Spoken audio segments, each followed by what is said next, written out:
Hey everyone, Aaron here. This is another anime review, number review 82, and the review is going to be of Eden of the East. Hey, I just made a rhyming joke. Wow, that's terrible. Anyways, so let's give you guys some ground rules real fast. I'm actually going to review Eden of the East as a whole. There are 3 movies that are associated with the 11 episode anime series. I'm reviewing all of them right here. This all everything. Reason for that essentially is because I don't want to do 4 different videos to kind of spam you guys with videos of eating these content. I want to just have it where all the stuff is just one video for you guys. I'll give you guys individual reviews. That's the first time I do this. I'm gonna give you guys individual reviews for each of the movies per se, but then I'm gonna give the whole series an aggregate review. So it's gonna be like, oh, A through F, my typical thing, and I'll review it as a whole. Now, if you guys want me to, at any time you can put in the comments below. Go, hey, listen, we want you to do a review of the other movies, the Eden, the King of the Eden or Paradise Lost, which is what they're called. Do that, and I'll be like, okay, I'll do a fan request review where I'll talk more in depth about them, especially if you haven't seen them or you plan on seeing them. Otherwise, this is the only videos because exist of Eden these. I'm not doing individual movies. Anyways, let's talk about this though. So, the show is very interesting. It starts off where Japan is hit by 10 missiles, and these missiles actually hit different areas of Japan and do some damage. But here's the odd thing: not a single person is taken in those missile strikes. No one dies at all whatsoever. And so what it's dubbed is called Careless Monday, because it's just a weird event that happened. Like 10 missiles hit, but nothing happened per se. So that is important to remember in the series whole, though, that there was a reason for that. But we're gonna go now into the actual story. So you have Saki, who the girl on the left over there, who is a university student in her last years of university, and she just wants to go and visit Japan, certain concepts, certain areas of Japan, and she's not, well, not Japan per se. She wants to visit Washington D.C. She comes from Japan. I don't know why I said she visits Japan when she's from Japan. I mean, you could visit places in Japan when you're from Japan, but yeah, she visits Washington D.C. and she ends up meeting a very strange boy named Akira through a very serious event that I'm not going to spoil because I think those events are kind of funny the way it happens. But they end up getting enthralled with each other because of the fact that Akira's got a very odd cell phone. Right there, you can see it. It looks pretty cool, but it's an odd phone. Where that phone contains millions of dollars. Now he doesn't have any memories of anything. He barely remembers his name, and he's essentially amnesiac. But he does know, and he does learn soon, that he's part of a game, and this game is where 11 other players are given loads of money, but they must use that money to actually help Japan in some way. They must use it to either benefit Japan or advance it in some way. Now, if you do not do that and you just waste all your money on stupid crap and thus you go down to $0, you are eliminated from the game, but by a 12th player. So that means you can figure it out. You're getting killed off, essentially. Now, the first anime series, the 11 episodes, focuses on learning what Saki and Akira are all about, essentially. You're learning about the characters from the game, and you're learning more about Akira and trying to repiece his memories together.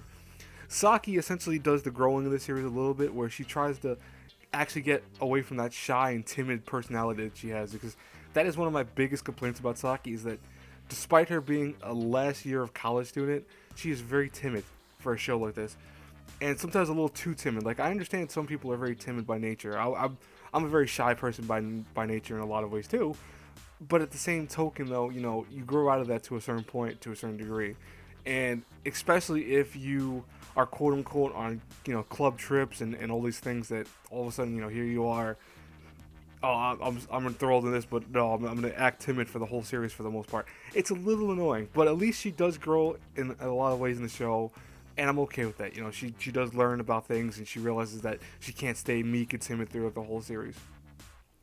Akira, on the other hand, I don't know if you can call this growth as a character, because more so he just starts regaining his memories, but his character overall does not change throughout the show. He really doesn't. He stays about the same.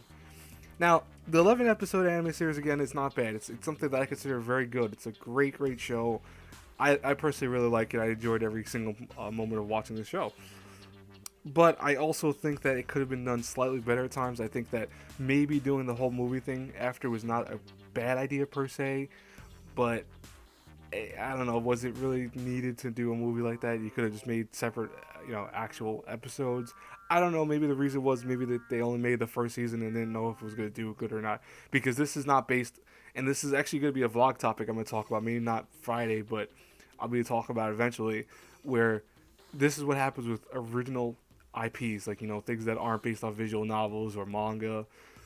Eden East was based off its own concept. So it could be why they had to do the 11 episodes in the 3 movies, because they didn't know the popularity of the show and how it's going to be. But now let's talk about each movie, and I'm going to talk about them really fast without spoiling anything. So the first movie is Air Communication, and it's the movie I tell people don't watch if you watch the series. There's no purpose whatsoever if you just watch the 11 episodes of the series to watch Air Communication, the first movie of the 3. Because here's the thing, it's a recap. It's a movie that just does a whole giant recap. There are some slight differences here and there with narration. They talk differently some parts, but it is the same freaking show. So if you're one of those people that binge watches shows and movies, there's no purpose to watch the first movie whatsoever. It's just a waste of time. You can just go through it. But on its own, if you haven't seen it, if you haven't seen the movie, like if you haven't seen the series and you watch the movie first for some odd reason, the movie is not a bad movie. It's just a recap. So I'm not gonna give it a bad review. I'm gonna say it's about a B, honestly, because it's still the series, but it's not needed. It does skip a lot of things and it kind of goes around certain things. But I mean, it's good if you are one of those people that don't binge watch. That if you like, I watched the first 11 episodes and I waited like 2 years before I decided to watch the movies. Different story, then okay, understandably you watch a recap movie. But if you're just coming right out of the series, don't do that. The next movie is called The King of Eden. Now, The King of Eden is a direct follow-up of Eden in the East. It's essentially right after the 11th episode, we go right to the 12th, and that's the movie, the 12th episode, and so on. And it acts as a kind of what's happening so far, what's happening to the main characters, what's going on with the story as a whole. What it does, essentially, if I remember correctly, was it doesn't per se end anything. It just starts revealing a lot of little key factors. So think of it almost as like if you're reading a mystery book and you get to that part where it starts revealing all the secrets toward the end, but you're not at the end yet. That's what this would be like, essentially, where you start learning these are the key players. These are some people that are really to worry about.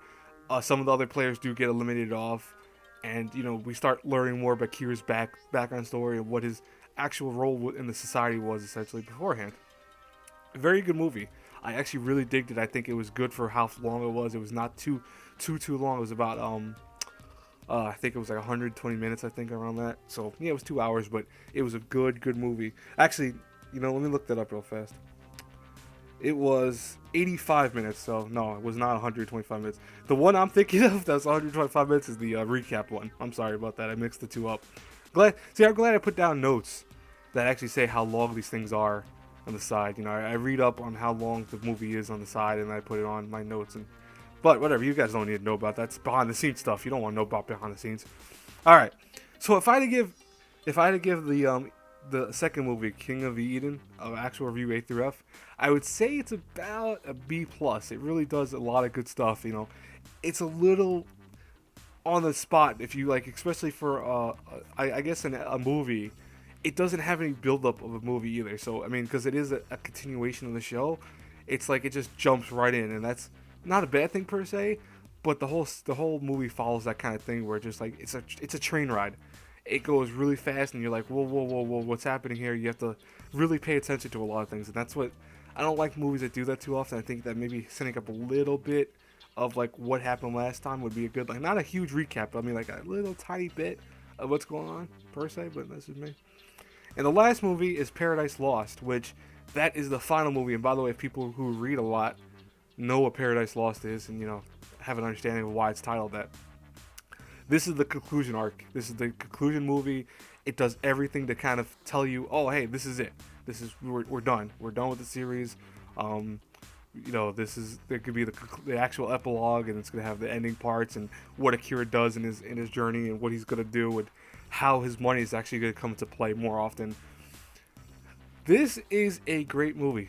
I think it ends the series on a note that's both good and bad. I loved it. Because what it does is it actually leaves where it goes, well, you know what? Things are concluded, but they're not concluded.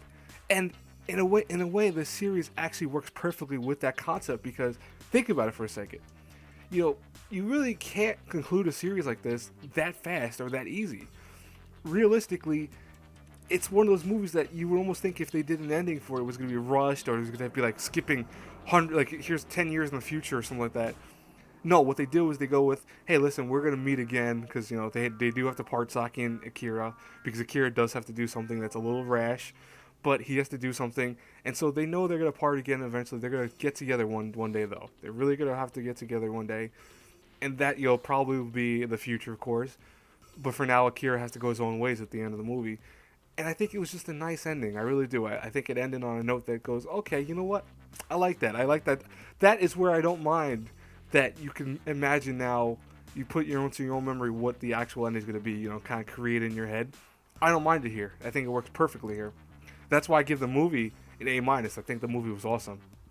Now, back to the TV series, and also using the movies as a thing. Not based. I'm not. I said aggregate score early on, or at least I think I did in this take. But here's the thing: if I had to review Eden of the East A through F overall, Eden of the East has so many things going for it. It has some great animations. I love the animations for it. I love the characters because they actually look very different. Not per se like their faces. Their faces, if you look at them, are probably my biggest issue with them. But I like the character design. I don't know why it is. And I've seen them in other shows before per se, but to me they feel different. And I think maybe it's because of the way they're animated, the way they're kind of moving around and stuff, they feel a little more realistic. I actually like the characters. I really do. I love the animation for this. I love the music. I think the music is really nice and upbeat. I think it really fits the series kind of tone overall as a whole. And that's very rare for a series to always constantly keep that upbeat tone perfectly well. I think the voice acting is both good. English. I think the series is English dub. I think it does, but I'm not 100% sure. So don't. I'm sorry in advance if it doesn't, but I believe it does. I believe that when I watched this was all English at the time. I love the English dub for it. I really do. And I just said no, but I know for a fact the movies were English dub, and the series whatever. I can't actually remember for the life of me if they were dubbed, but I remember if they were, I remember them. I liked it. If they're not, then I'm crazy and I have bad memory. Whoa. But I usually have a decent memory, so I'm gonna say that the English dub was very good for this. And I don't feel like looking it up right now because it's almost another review, and I've already kept you guys for 13 minutes almost. But overall, Eden of the East gets an A minus. If I reviewed it A through F, gets an A minus. This is a great show. It is something that does both intellectual comedy. It has some dark humor to it, dark tones, but overall, it's a very cool show. It does something very different with the whole, you're given the world, what do you do with it, essentially concept. And that's the thing that I like about it, because it really does bring it to the fact that, you have so much money, but what are you actually going to do with that money? You're going to use it in good ways or bad ways. So that's it for this review, guys. I hope you guys liked it. So, again, A minus for the show, B for the first movie, B plus for the second one, and A minus for the third movie. I actually remembered all those numbers. Wow, reviews off the top of my head. Anyways, though, until our paths cross again in the next review, have a good one, everyone. Please like, comment, subscribe. Helps me out a lot. Goodbye, everyone. Bye.